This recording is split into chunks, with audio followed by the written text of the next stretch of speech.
Going to start our Superbike Race zone gets away. Superbike's underway. All right, we've got those two main contenders that crashed out in the last race. Alistair Hugenboozem and Scotty Moyer, both physically okay, both had a bit of laugh. They've got their crashes out of the way for the New Zealand Championships and they're back on board. So a lot of hard work for the team out there. Is it back to you, Neil?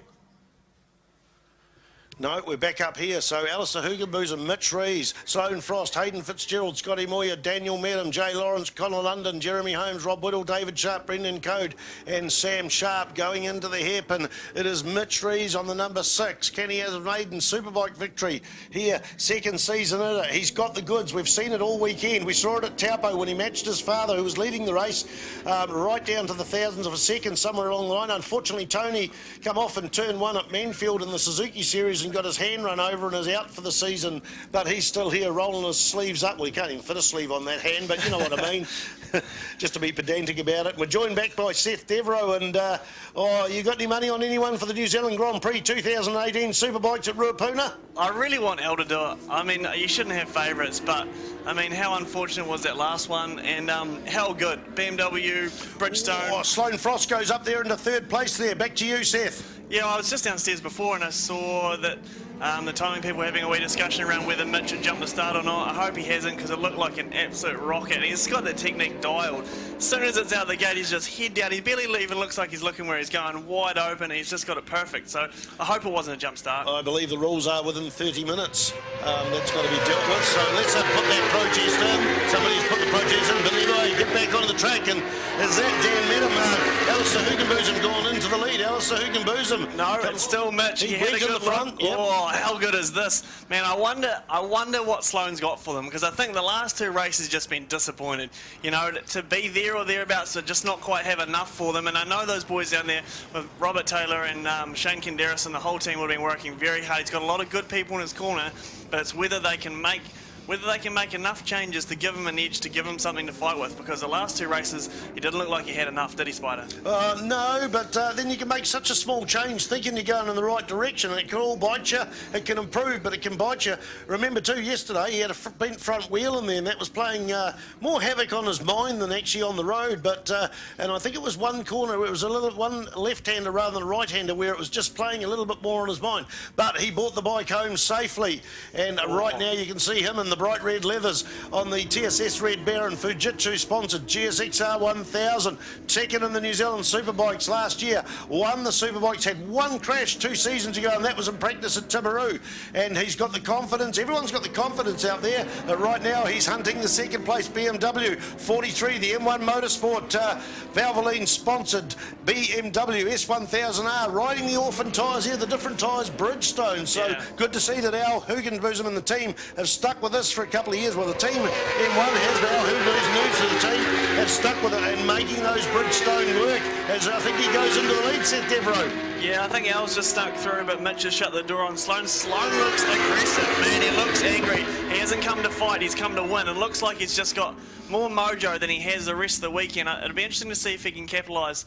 But Alistair's going to be, I don't know, hard to catch, I think. Head down, I think he said before he wasn't sure why he crashed. I went and spoke to him in the pits. He wasn't sure why he crashed on that last corner. He said it nothing different and it was just gone. So he said a little bit of plaguing with my mind, and that's racing. I've just got to get on with it. I'm fine, the bike's fine. We know we can run the front, so we're just got to go do the business. Well, I did talk to Scotty Moyer, who crashed on the scope corner just 2 corners before the dipper here, and he said my foot peg hit the curb, so at least he knew what was happening. Yeah. And he had a laugh about it, said I've got my crash out of the way, but look at that, 6 bikes. In fact, I could only see 5 because there's 1 hidden there, so 6 bikes.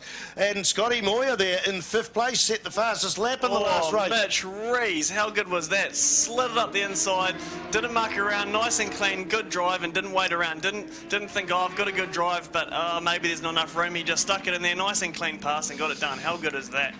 Man, it's good to see those young guys at the front, and I know it's early, but Mitchell must have the lead in the championship now. He must have the points lead after 2 second places from the haphazard results from the other boys.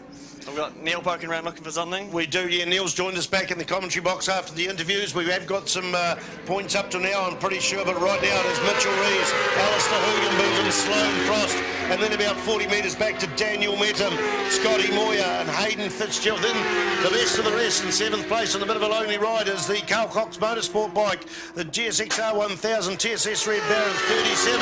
He worked development there. I deal with TSS Red Baron, and the knowledge that Jay Lawrence has got is exceptional. A lot of it is drawn from his experience on the racetrack, but he's very experienced in road bikes, dirt bikes and that. And I went to buy some gloves off them a while back. Man, he was good. But let's get back to the racing. Out of the hairpin there, Mitch Rees, Alistair Hugenbosom, Sloane Frost, Scotty Moyer, and in behind him it is Hayden Fitzgerald and Jay Lawrence.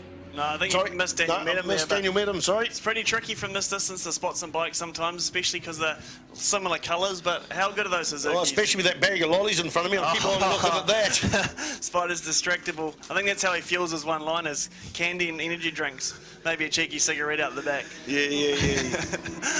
All right, 18 laps, 15 laps to go, and Sloane Frost in third place, makes half a bike length up there. There's 3 bike lengths between first and second, 2 bike lengths, 3 bike lengths, 1 bike length, and about 5 bike lengths. Remember the Suzuki Series, we had the top 10 finish in 8 seconds at the end of the racing, and we brought that racing here to Ruapuna for the first round of the 2018 New Zealand Superbike Championships.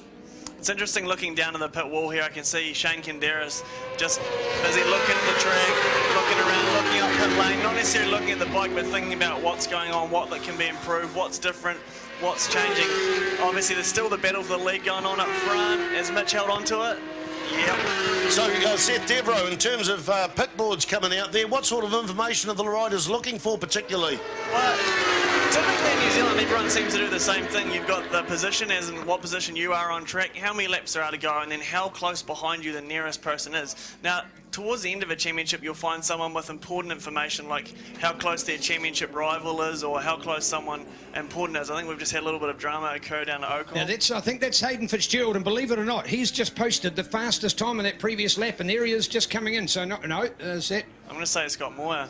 No, it's Scott, no. So therefore, Hayden presumed in that, because Hayden, that has been incredible, because there he goes. So Hayden Fitzgerald was in 6th place, now presumably in 5th if he is on the racetrack, as we look to see potentially Scott Moyer pulling back there. So now we go Sloane's up into second too. Sloane's made his way past Alistair. So it'll be interesting to see if he can make a gap or catch up with young Mitchell Rees. Obviously last year he ended up playing second fiddle, controversially, to Tony Rees. So Tony, current New Zealand Superbike champion, having to sit it out with a broken hand, and his son currently leading this championship, although we're only 2.5 races deep, not even a half yet. I've been waiting for this from Hayden Fitzgerald. He was around for a number of years, got second in the New Zealand GP behind Andrew Stroud about 5 years ago, won the Formula 3, which is now the super light class, on the same bike as old man Terry Fitzgerald. Going to change the lead for the front. Sloane's gone in the front, won the Formula 3 championship, and then had a season off. Came back last year on a super stock machine. Now they're all super stock machines out here in the front, rather than what we had last year on a super stock bike at Hampton Downs. Hayden Fitzgerald had a very strong 5th, and I've been waiting for this moment where he's the fastest man on the track, but that's been taken away from him by Sloane Frost there, and that's how he's got into the front as we see the lead bikes going into the hairpin here with 13 laps to go. I always think it's pretty impressive of these North Island boys who only typically come to Ruapuna once a year for the national championship. Such a technical track, for them to come here once a year and still go around here in the low 30s is impressive. I mean, especially because you take them north and they're in another league, really. Well, you look at that 2 years ago with the dominance of Cameron Hudson here for the 600s. And we saw an opportunity for Cameron. He just dominated. He went to Hampton Downs, and the title was his in the palm of his hand, but went to a track that he wasn't used to, hadn't done enough time at, and Daniel Medham, bang, bang, bang, 3 wins and enough points to eclipse him on that final race. So you did right, Spider, to see riders, don't matter whether they're north in the south or south in the north, that they're doing so well at a visiting track, a neighbouring track rather than their home track, is incredible. So well done. And the tracks we have in New Zealand are often quite short but very technical. We found, I've found this year, obviously I was fortunate enough to travel to America and see some racing over there, and a lot of the tracks there are a lot faster and more flowing, and they're maybe less technical, maybe more like what we would say is a Tiratonga style of track, where it's about momentum as opposed to late braking and hard cornering. And I think Sam Davison is here beside me, and I think he went to Australia, and he would say that the Australians were pretty soft when it comes to deep braking, but the corner speed they had was unreal. And it's just an adjustment as a New Zealand rider to try and get up to speed on that corner speed without losing your ability to brake late. It's kind of a trick that we have with the nature of our circuits here in New Zealand. Here's the battle of the Aprilias. 4 Aprilias at the tail end, all good mates.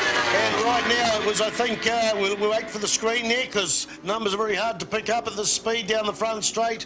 What do we got? I think it was Sam Sharp Rob Whittle, David Sharp and Brendan Code. So beautiful RSV for Aprilias. So Sloane Frost in the front, Mitch Rees, Alistair Ugaboozum, Daniel Metham, Hayden Fitzgerald on the 52 machine in 5th place, Jay Lawrence, Connor London on the Kawasaki WIL Sports Management sponsored machine, Jeremy Holmes, Rob Whittle, Sam Sharp, David Sharp and Brendan Code. It looks like Sloane's found something here. I mean, the last couple of races he couldn't put a move on, let alone pull a weak gap, but I'd say he's got, what would you say, 4 or 5 bike lengths there, Spider, over Mitch, and then Mitch has got the same again, maybe slightly more over Alistair, and then Daniel knocking on that door. So Daniel, actually in the last race, you saw him come strong at the end of the race, and I wonder if he's saving some tyre or if they've got the bike set up. They're using WP suspension, which is a bit different to the predominantly used maybe K-Tech or Nitron or Olin's, but I think it's probably the only bike in the field, but the last race it certainly wasn't a hindrance at all. He seemed to have plenty of pace late in the race. Yeah, missing this year is Ray Clear. Ray didn't have, I think, the funds of the bike to come down with a new change to the super stock rules, and I've seen his daughter Cassandra at the track at Wanganui and I think Taupo and maybe Manfield, so it's good to see she's grown up at racetracks. Good to see her, but it is disappointing to see Ray Clear. Hopefully, Ray, you'll be back next year stronger and better, because Ray Clear, not only a very good motorcycle technician, a handy superbike rider, and the fastest man I've ever seen off turn 1 on a 600 on a Ricky Go. Also set pole position in the Suzuki Series Manfield a couple of years ago, so Ray Clee. And he always seems to have a missile of a bike. That's what happens if you're building all the engines for everybody else. You learn a few things, and a couple of those things might accidentally get reserved for your own bike. No, I wouldn't say that. But, really, I mean, that guy's an honest sportsman, and I wouldn't say that. But yeah, all right then, yeah, it happened. Maybe a few extra hours on the dyno that Suzuki weren't going to pay for other people's bikes that he could afford to spend on his own, but definitely always builds a fast engine and always has a rocket ship, always a great contender and a heck of a nice guy. It's sad to not see him out here this year. RCM Motors in Auckland and been a long time supporter and teammate of Daniel Metham on the 34 machine. So right now we're just about to eclipse the halfway. Oh no, it's not halfway, it was a 20 lapper. We're now on 11 going on 12 laps, so it's 2/3. It's now an 18 lap race here for the 2018 New Zealand Superbike Grand Prix at Ruapuna. Numbers 2 there, Sloane Frost. Does he just get faster and faster? He's set a 1:38.41. The other guys are in the 1:31, so he's getting faster and faster all the way along. So Sloane Frost, Mitch Rees, Alistair Hugenboozem, Daniel Metham, Hayden Fitzgerald, Jay Lawrence, Connor London, Jeremy Holmes. Then we go to the Aprilias, Robert Whittle, David Sharp, Sam Sharp and Brendan Code. What do you think's happening here? Do you think Sloane's just put the hammer down for a few laps to try and break a gap? Or do you think he's just found something and he's got this pace that he could run the whole race?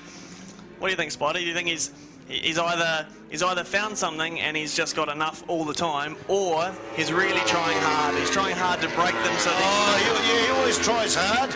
Wonder what tyre degradation's going to do later on. Had a problem with fuel consumption, and I can remember a few years ago we had a very windy day, and I'm pretty sure that the fuel consumption went from 1.1 litres a lap to 1.4, 300 mils different. That was what Hayden Fitzgerald was telling me.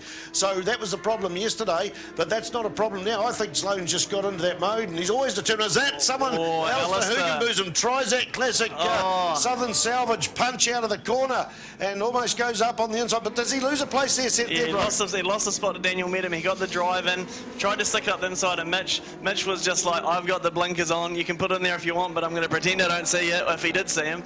And he kind of left himself wide open, run a little deep, and Daniel said, thank you very much. And now we have a Sloane Frost, Mitch Rees, Daniel Metham, then Alistair Hoogie. So unfortunate for the nearly race 2 winner and race 1 winner, Alistair Hoogie, but I don't think it's going to hamper his efforts too much. He's got plenty of horsepower, plenty of experience, and it's still going to be a tight fight for second place there. But can they catch Sloane Frost? What do you think, Spider? They got enough, or is he just going to keep walking away from them? Oh, look, there's 3.5 seconds there, and Sloane's fastest on the track, consistently fastest. In fact, he set his fastest lap in lap 9. So did Daniel Metham, whereas the other two are 7 and 8. So he's just getting faster and faster. And of course, as these bikes are battling out for second, third, and fourth, they are slowing each other down. But of course, Sloane can make a mistake, or we can come across a lapper later on. So anything up their sleeve.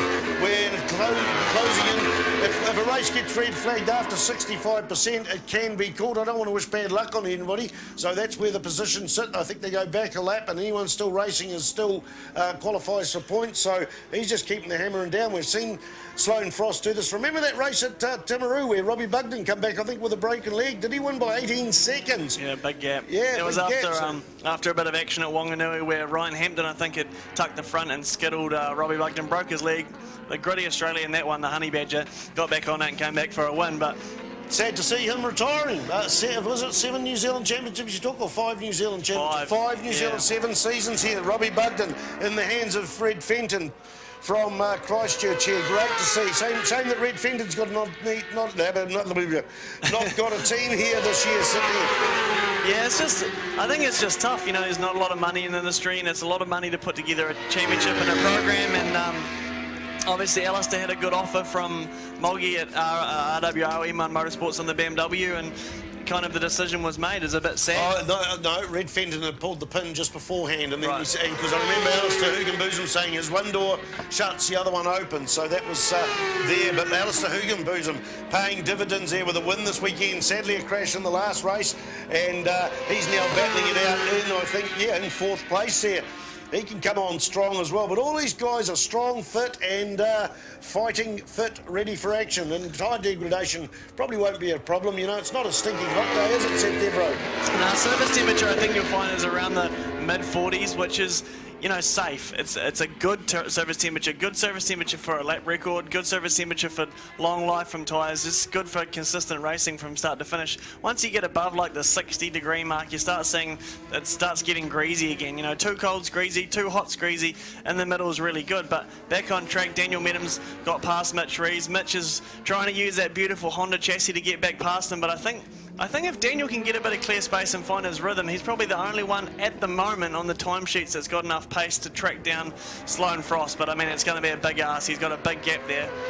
No, I can't see anybody tracking this man down. Is this a different chopper coming out of the box or what today? Yep. This is the chopper of old. Loving to see this. This is what our championship needs. This is what that man's needed. Hasn't felt at home so much on the update with the Suzuki Series, but he has, as we look out for it there at the moment. And yes, indeed, we go to Sloane Frost, Daniel Medham, Mitch Rees from Al Hugenbosom. Look at Hayden Fitzgerald in there, had the fastest time earlier on. Jay Lawrence in there, very lonely Jay Lawrence, a bit like we saw in the 600s with Jacob Stroud. Then go to Connor London, Jeremy Holmes, taking the ride from Tony Rees, unfortunately for the Honda Rider Insurance team of father and son, Tony and Mitch, after Tony was injured at Manfield in the Suzuki round 2. It was an opportunity and a door open for Jeremy to come on board, go to those awesome Aprilia, the RSV4s with Rob Whittle, Dave Sharp and Brendan Code in there, and then looking out to Sam Sharp, and unfortunately, and we can't see why, that withdrawal of Scotty Moyer, that really has taken the cream out of the crop for Scotty, having had a crash in the first race today, and now withdrawing out of this one. Man, does that put his championship in jeopardy? So it might be that the Suzuki Series win might be the closest he's going to get to the front of a major podium for this season. But it's early days and we've still got a whole lot of rounds to go through. But more importantly, Sloane Frost, this is major, folks. He has not shown this kind of racing. This is the chopper of old, and he is back, and he's making it count when it counts in our GP final. So, well, no doubt we've got some support at home, watching online. CTAS or at the track, Suzuki New Zealand, Fujitsu, Heat Pumps, TSS Red Baron. This is, of course, for Sloane Frost. Black family. It's good to see the Black family coming in there. And one of his long-time sponsors, Derby Capital Partners, as well as Alpine Stars and Bell Helmets. Sloane Frost is supporting there on the number 2 machine. Dan Medham still holds on to second place.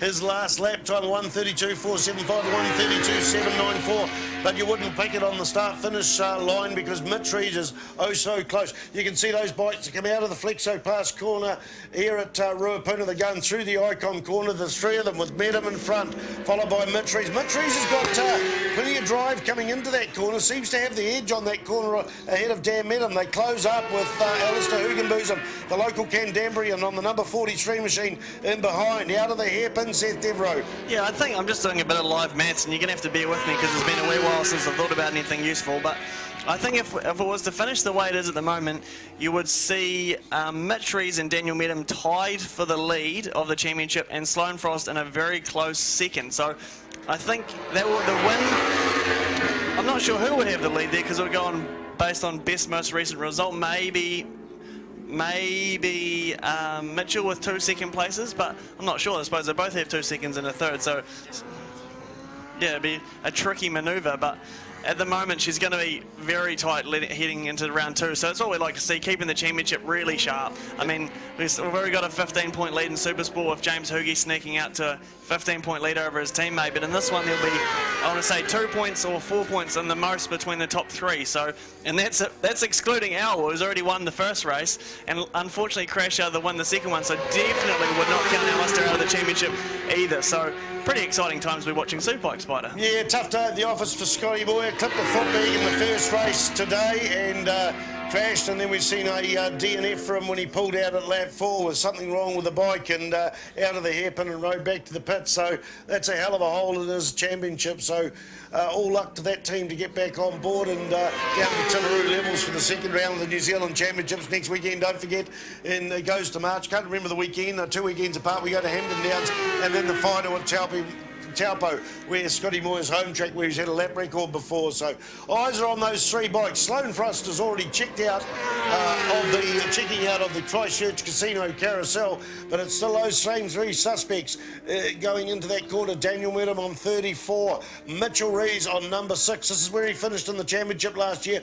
Daniel Medham still chooses his traditional number. It was the first double number he could say out of interest there, 34. So it's also Kevin Swanson's number, but Mitchell Rees. And right there is 43, Al Hugenboozem. Where'd that number come from?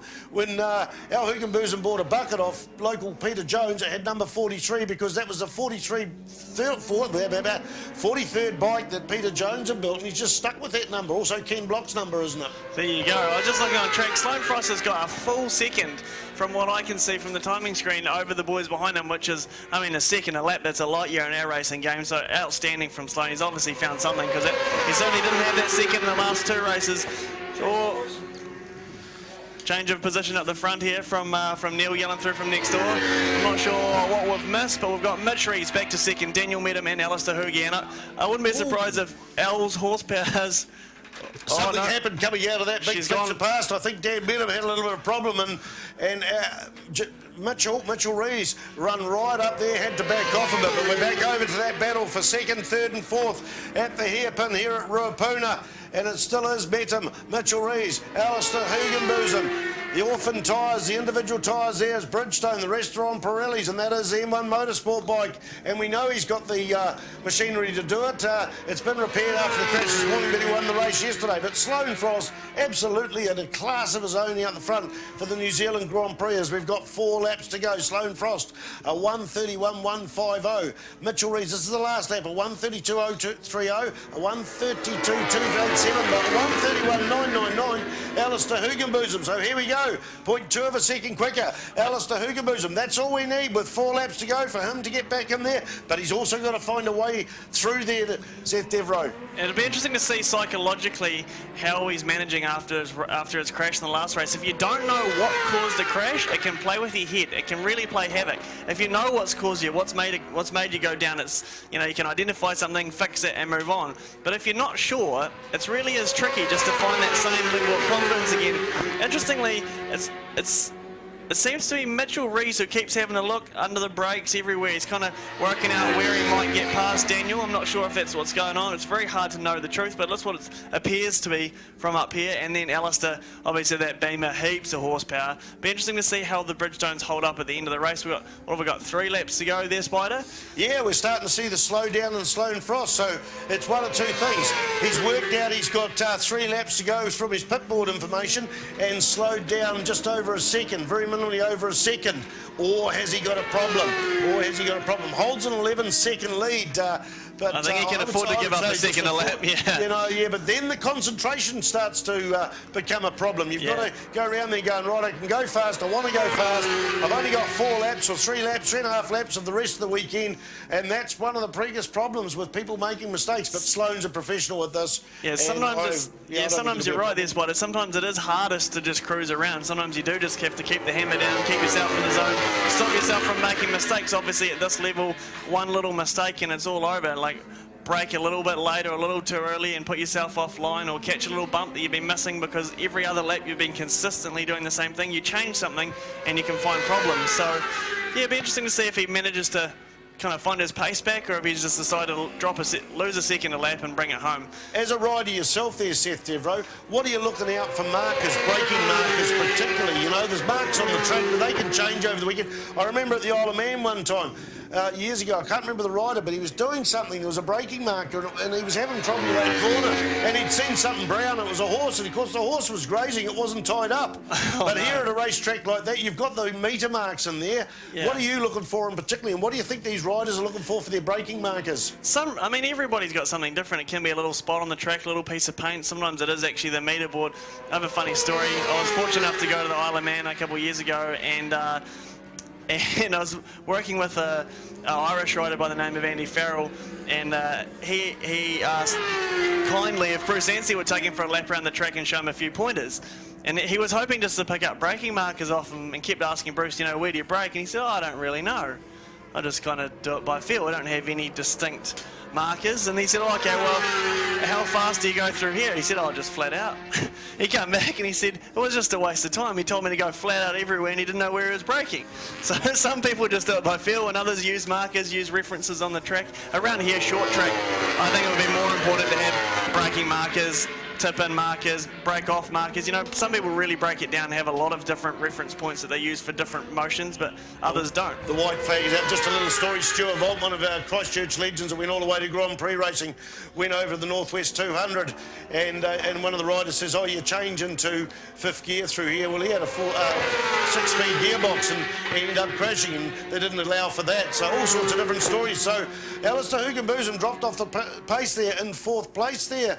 Wow, what's going on there? He's a full second slower than Mitch Rees. Could be a tyre life issue. Could be just something not quite right with the bike, or he's realised, you know, it's a long championship, and maybe you just pace this one. But certainly the battle for second is where it's all happening. Sloane's checked out to, I would say, 10-15 second lead. The only real battle left on track is this last lap fight between Daniel Medham and Mitchell Rees. And has Mitchell got enough, and where's he going to do it if he has got enough? Has he seen enough of Daniel? Is he close enough? Does he know where Daniel's weaker and he's stronger? These are all questions we'll know the answers to shortly, obviously. We're also seeing a battle between the two Aprilia riders at the front of those four there, and that is Rob Whittle on the Team Satori. A moment of enlightenment, lots of moment of enlightenment.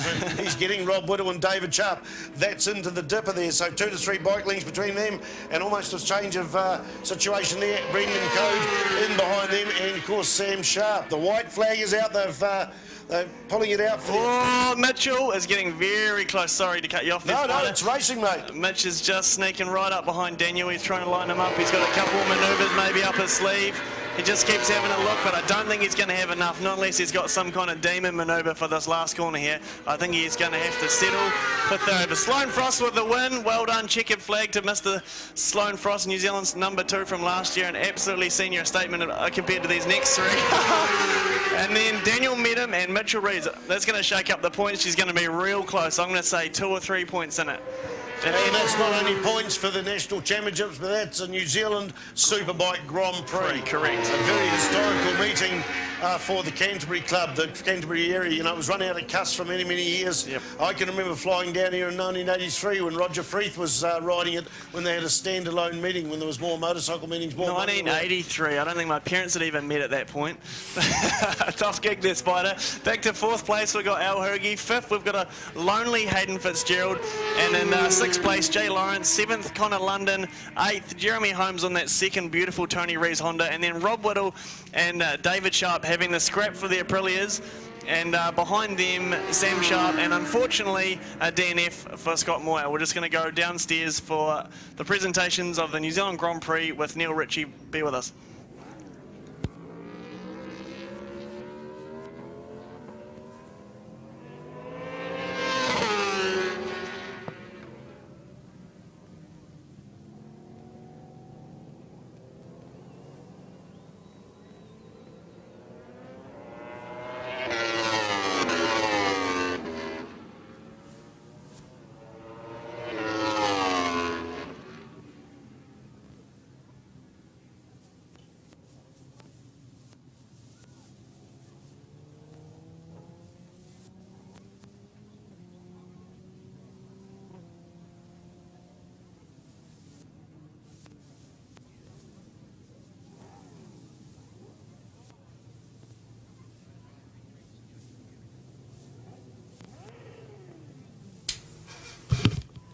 Hey, just quickly, I've had a ring handed in. It looks to have a fair amount of diamonds on it, so she's a bit of an engagement ring. So if you can come up to the commentary booth and tell us what it looks like, your lovely ring you've lost off your finger there could become yours again, up in the commentary booth.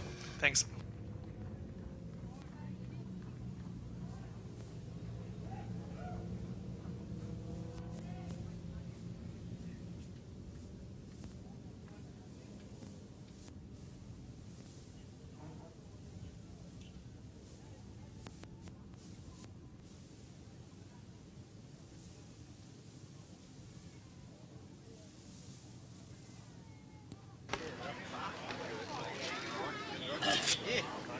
For another two. Wow, ready to take on our podium here at Ruapuna, our Grand Prix.